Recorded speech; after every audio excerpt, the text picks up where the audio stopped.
Alright, hey everyone, this is Ash. Welcome back to The King's Speech. Sorry I've been MIA from the channel, but it's been kind of it was a little bit hectic leading up to the holiday break. And after that, I decided to take a little time off for some self-care, take it easy, get caught up on some sleep and some other stuff. But I'm feeling refreshed and relaxed now. So it's back to getting back to some videos that I've left pile up. So like I mentioned, I just finished recording the Kaiju number 8 video. So like I mentioned at the start of that one, my plan over the next couple of days is to get caught up with all the Shonen Jump stuff I've fallen behind on, and then get caught up with some Yona of the Dawn volumes as well. I've also bought some copies of Battle Angel Alita Last Order, so hopefully by, I'm saying tentatively February, I'll be hopefully adding that to the read-through roster as well. So look forward to that. Look forward to an announcement closer to that date. Might do a channel update this weekend as well, just with a general idea, layout plan for what's going to be happening heading into the new year. But yeah, with all that said, I hope you all have had a nice holiday. So yeah, without further ado, let us get back into it with Spy Family Mission 72 by Tetsuya Endo, with translation by Casey Lowe and lettering by Irina Mappa. So we pick up where we left off last time, with the bus having come to a halt because it's been barricaded by police on both sides. And you have Ski Cap going, "The Berlin City Police!" And you have all the kids going, "The police are here? It's the police! They're here to rescue us! We're going home! Woohoo! We're saved!" And you see a bang as Ski Cap shoots off his pistol. All the kids, like, with a jolt, sit back. You have the police outside going, "Was that a gunshot?" And Ski Cap goes, "Don't move!" You have "Eek!" It's like, "If you're not back in your seats in 5 seconds, I'll pump you full of lead." And Glasses Woman is like, "Crap, how did they manage to get ahead of us?" Oh no, that's, Bus Driver Bro is like, "How did they manage to get ahead of us?" And then Glasses Lady is like, "How did they pull it off? The kids couldn't have known where we were going." Jeff, "This is the Berlin Police. Attention hijackers. We know you've taken a bus full of Eden Academy students. Throw down your weapons and..." And you have Ski Cap going, "Can we break through?" It's like, "Not on these flat tires." It's like, "Damn it." It's like, "Billy." That's Ski Cap Pro's name is Billy. "Now we've got the SSS coming from the other direction." And he's like, "And they're not the sort to be put off by hostages." He's like, "Hey, you kids, take these cloths and cover up the windows." And he hands them like these black cloths he pulls out from the bag. He's like, "Cover them up good. Leave any gaps and I'll put a bullet in you." And you see Russell, the kids are like tearfully hanging up these curtains. It's like, "They're blacking out the windows. We won't know what's going on inside. And our snipers won't be of any use." And you have, "Cease this pointless resistance and surrender at once." And you have a Kachak as he opens the door. You have, "Look, the door's opening." You see Billy standing there, and he kind of tugs Damien out to the door to show the bomb around his neck. He's like, "What the hell is that? A bomb?" He's like, "Screw with us and you'll find out. We'll take every kid on this bus and then the other bus down with us." And the police are like, "What do you want?" He's like, "We have 2 demands. The first is freedom for all 17 of our imprisoned Red Circus comrades. The second is safe passage for us and all of them to the nation of Nordica. For each of our comrades you free, I'll release 5 students. You'll prepare a plane for us at Brumbelow Airport and escort us there." It's like, "Let's all do our part to end this without any bloodshed." And he heads back inside and he's like, "Wait, we need to discuss." Jeff, "Damn it. Now what are we supposed to..." And you see this shady government-looking guy coming up behind him going, "Withdraw your forces, Commander." It's like, "The SSS, what are you doing here?" It's like, "The suspects fall under our jurisdiction. We do not negotiate with terrorists. Prepare to storm the bus." He's like, "Hey, we can't let you do that. The safety of the hostages is the priority here." And he's like, "Just as you police officers have a duty to protect civilians, we in the Triple S have a duty to protect our country. Capitulating to terrorism ultimately emboldens the West.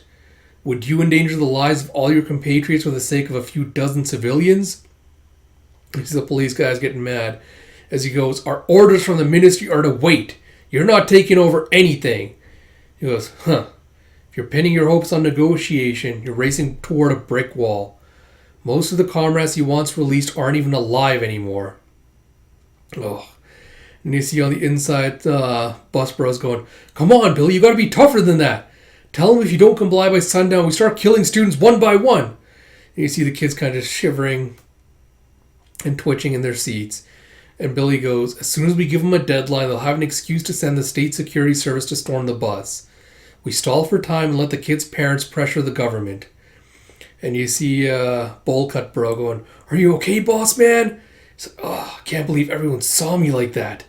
It's like, if this ends up causing trouble for father, it's like, God dang it, I gotta do something.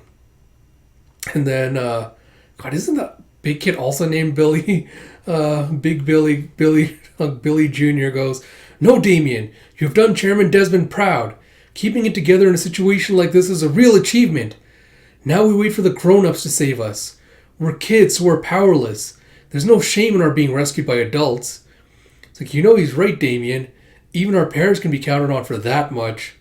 It's like, man, you really are just a 40. It's like, man, you really are just a 40-year-old grade schooler. It's like, that's so rude. And you see back at Y, Sylvia's going, yes, that appears to be the case. The bus Anya was riding on was stopped by the police on Route 1. But until we know where the other bus is, our hands are tied. So on that topic, our kebab guy says he may have seen it heading southbound on Route 113. He's like, is he sure? Is that the guys that are pretending to be the SSS? No, might be someone else. He says that road's not on any school bus route, so he found it suspicious. It's like, understood. I'll leak that lead to the police. And you have, Chief, Eden Academy just passed an anonymous tip to the police about the hijacking. A strange bus was sighted in the Dem Forest district, and it could be the one with the kids from classes 5 and 6. And you see that Yuri's literally been tied to a wall. So he won't be able to go and try to help out. And you have a little note even saying bound by his captain, so he wouldn't try to help. And Yuri's like, please allow me to investigate that lead. I have lots of good informants in that district. And you see later he's going to checking out his informants. Going, that's right, an Eden Academy school bus. It passed through this road in the direction of King's house. He's like, all right, I'll ask around. I've got sightings of it in both Newer and Karub. Fontaine Academy's in Newer, so that was probably their bus. Scratch that one. Last Karub sighting was 20 minutes ago on the Tail Bridge. Nothing after that. And Yuri's like, there's a checkpoint not far past that, and driving around for too long would attract attention. Dumping the bus to travel by car with 40 brats would be a serious project. So there's a good chance they hold up and stash the bus somewhere around here. And I'll scour this area until I find it. And you see, Captain, we got a message from HQ. Apparently they have a lead on Bus B. We're on standby until they find it. And Division 1 has stuck their noses in to argue against taking any drastic measures. And you have shady-looking bro going, lapdogs of the political elite. I guess we're in for protracted warfare. And you see them watching the bus with some binoculars.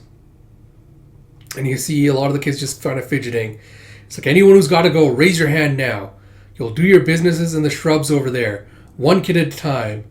And Damien's like, the shrubs? Right there? It's like, ugh. And Bowl Cut Bro's like, I can't hold it any longer. Hey, please, I need to go. It's like, you know what'll happen if you try to run? It's like, Damien has a bomb around his neck. I'd never even consider it. And you have, someone's coming out again. Should we have the snipers fire? It's like, no, it's not worth doing it if we can't get all the culprits at once. You see, Shah. As the kid go on, Bowl Cut Bro goes, he's like, it's just, this is really embarrassing out in the open like this. And Billy just gives him a look and goes, if this is what embarrasses you, you've led a charmed life indeed.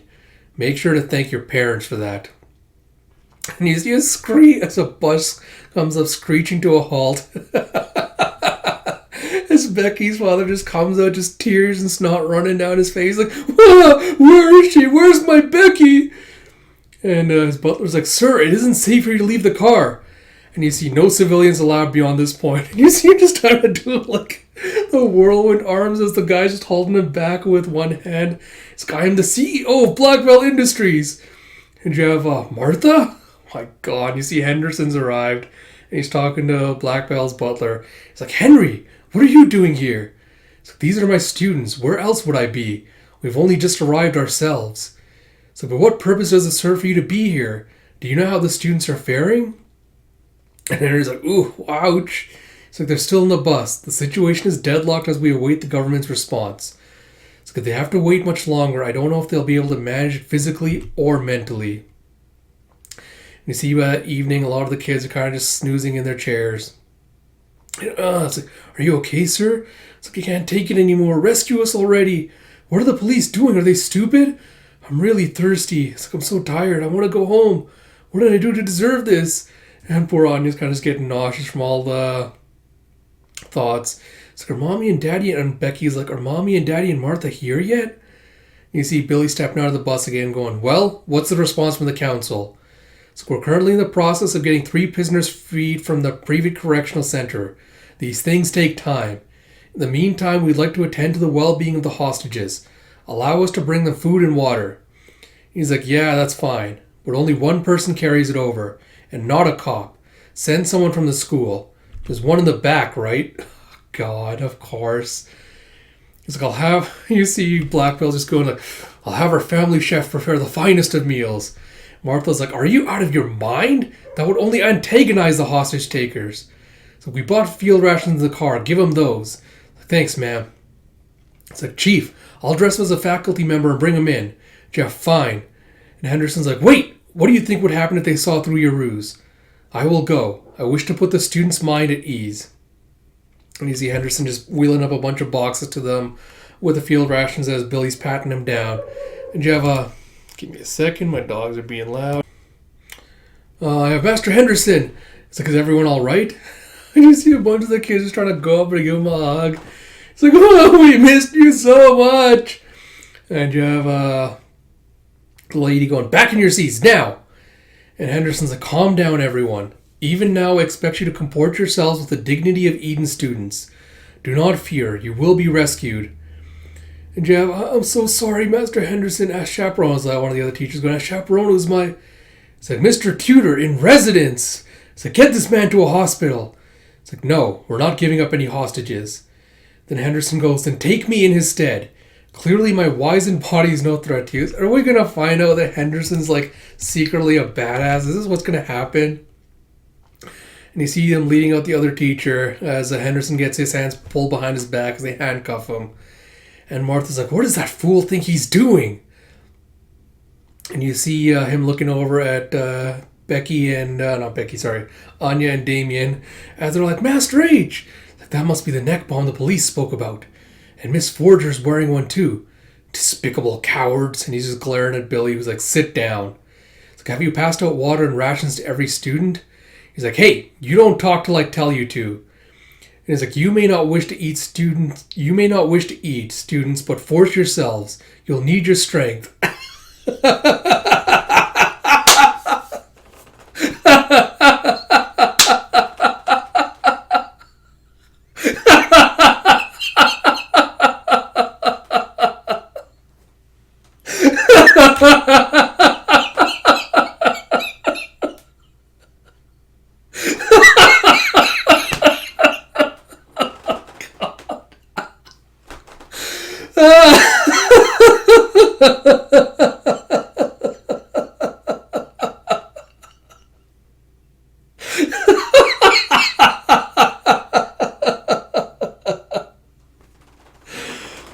Oh god, I heard myself laughing again.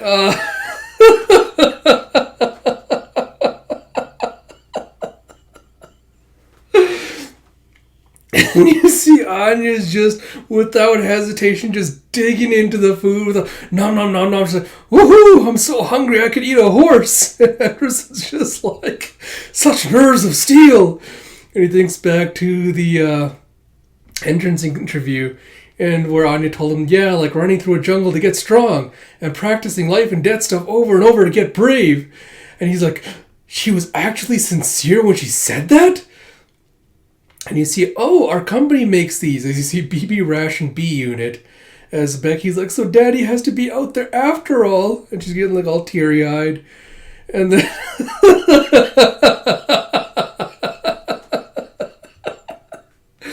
and Anya's like, ooh, your world dominating family has come to save us? She's like, they don't dominate the world, but they are really strong. I bet they'll blow these jerks up with tanks. I was like, how exciting!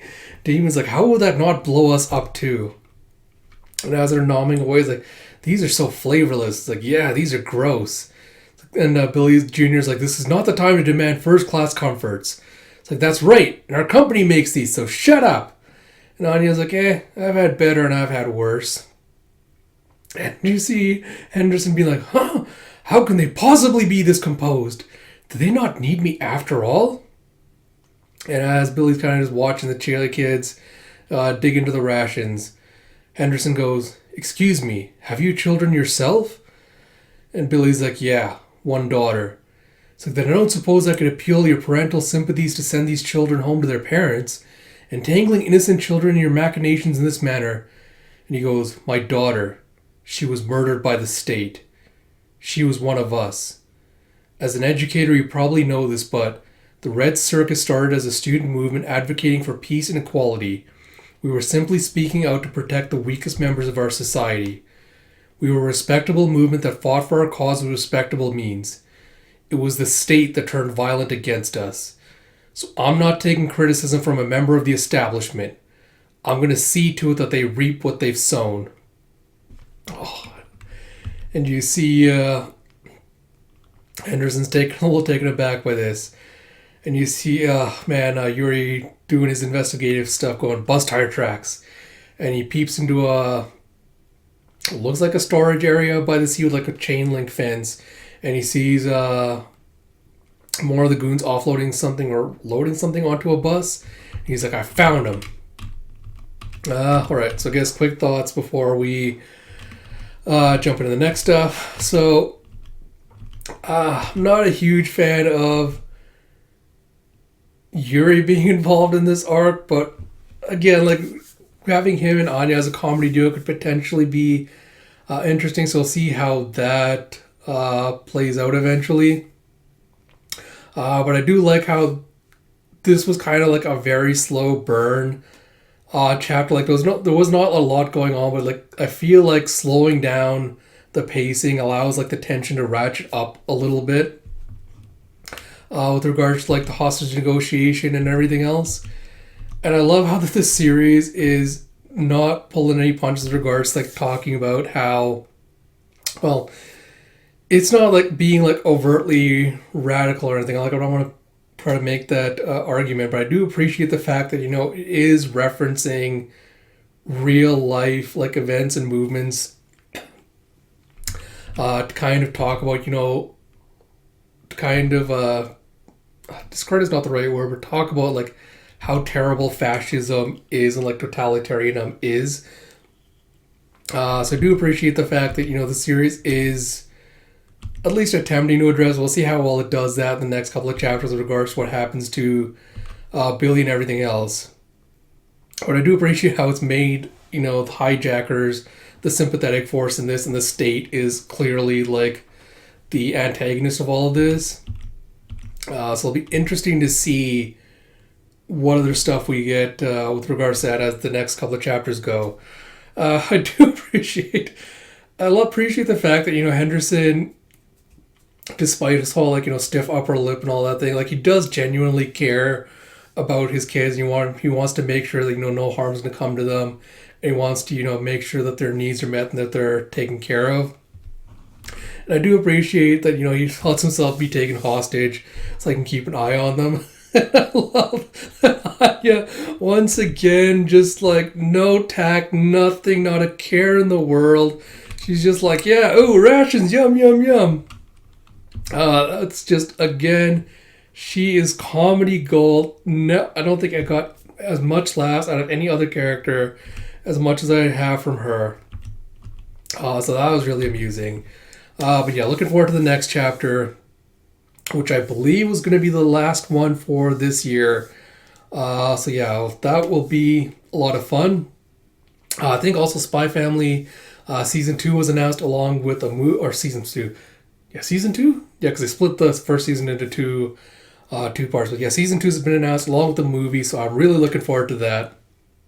So yeah, so like I mentioned at the beginning, we'll look for some other videos to come out today related to Shonen Jump stuff. And then over the next couple of days, I'll get out some Yona and some other things based on what time and stuff I have and how I'm feeling.